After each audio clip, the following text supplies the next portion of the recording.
Hey guys, some of you have been following my recent guitar builds on either the Telecaster discussion page or just on my channel here. And I wanted to kind of do an update and show you the one that I actually completed. This is the body that had the holes were drilled for the bridge and everything in the right place on this one. So I actually got this one together first. The other one's going to need, I'm going to have to drill new holes because nothing lines up with the bridge. But and I apologize, I'm a little stuffed up tonight. I'm not sure, my allergies are bothering me. But anyway, I got this together before school started. That's probably close to a month ago, but I've just been so busy with X-ray school that I haven't had a chance to do a video on this. So here it is. I got this thing together.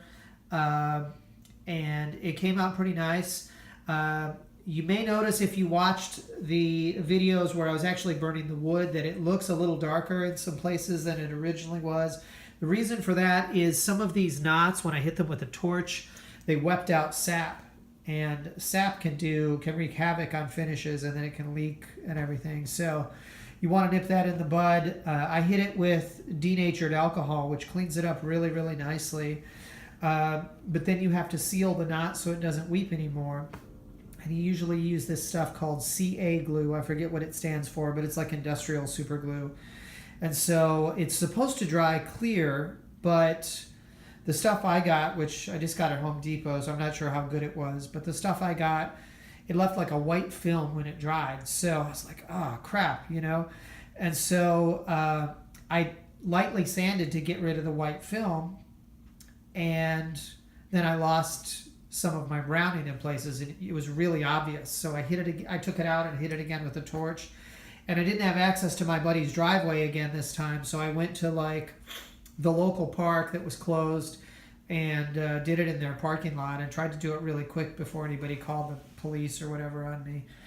And so I hurried, and some of it got a little overcharred in a couple places, but it doesn't look bad. I actually think it looks really cool. I like that it's, kind of imperfect. It's got character to it. It came out really good. Ultimately I got those knots sealed up, got the finish on. I did, I think 3 or 4 coats of True Oil. So not a whole lot, but just enough to really cover it. Looks really nice, very rustic.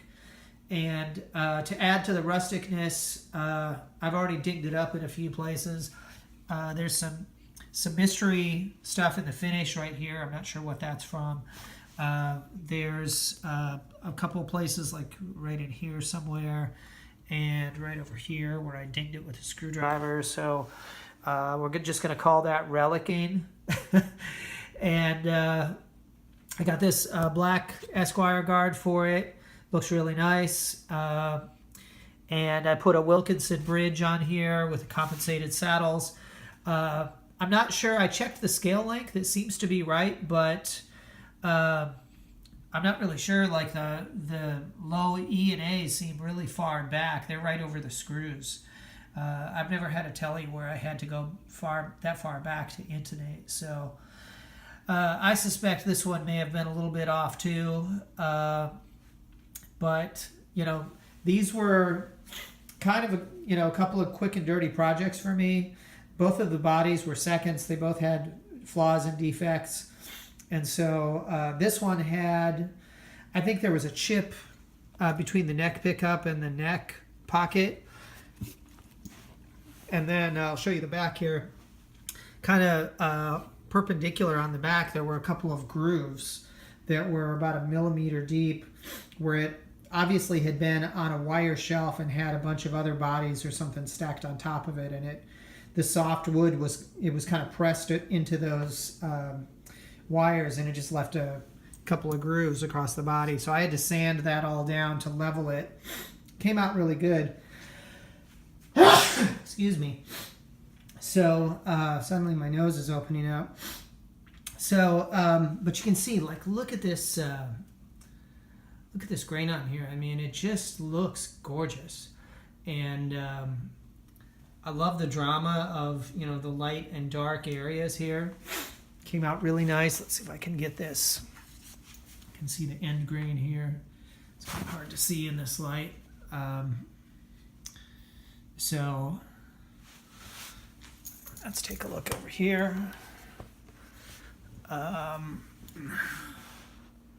Some more knots in weird places.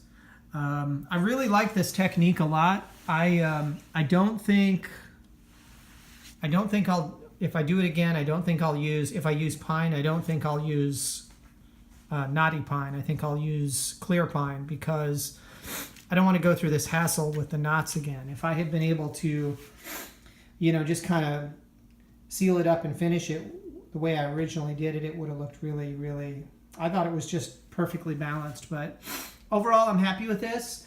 I'm not sure what you call this wiring scheme. I just call it an Esquire with no switch, but some people call it a like a Les Paul Jr. wiring. It's just the one pickup with volume and tone. Eventually, I'll replace this with a different control plate that doesn't have a slot in it. It looks like you need to put a coin in there or something to play the thing. But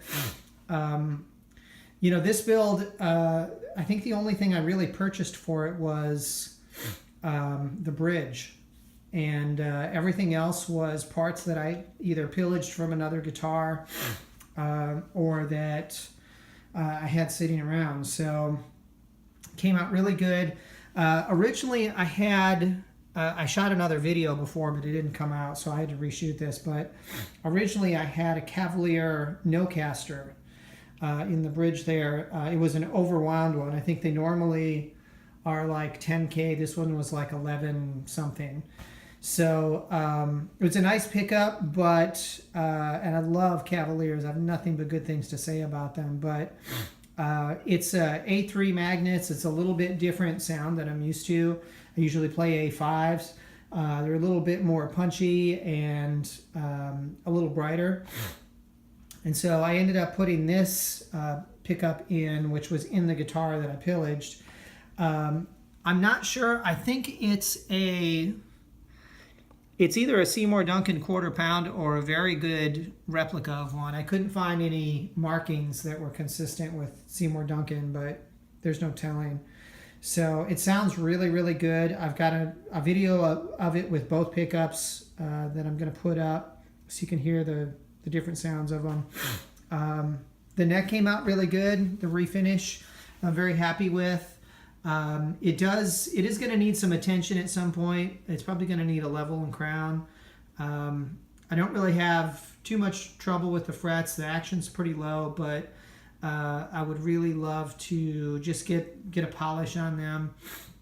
I may try and get some tools from StewMac and try and just do it myself with some steel wool. We'll see what happens, but for right now, I'm pretty much calling this done. And it came out really, really nice. So thank you guys for all your encouragement. Thank you for following this channel. Thank you for following me on Telecaster page. And I just want to tell you guys, if you're interested in doing something like this, it's not hard. You know, just watch my videos. I'd never done it before. It was pretty easy.